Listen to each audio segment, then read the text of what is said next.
तेलंगाना से बड़ी खबर आ रही है। तेलंगाना पब्लिक सर्विस कमीशन के पेपर लीक मामले में एक अहम मोड़ आ गया है। बताया जा रहा है कि कई इम्तहानी पर्चे पहले ही लीक हो चुके हैं।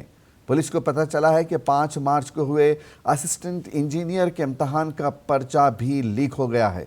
ये भी पता चला है कि इम्तहान से 2 दिन पहले ये पेपर लीक हुआ था। इसके साथ ही तेलंगाना पब्लिक सर्विस कमीशन इस इम्तहान को भी मंसूख करने का मंसूबा बना रहा है। 837 जायदादों के लिए इम्तहान लिया गया था। इस इम्तहान में 68,257 उम्मीदवारों ने शिरकत की थी। पुलिस ने इस मामले में 9 अफराद को हिरासत में भी लिया है, जिसमें आउटसोर्सिंग का काम करने वाला मुलाजिम भी शामिल है।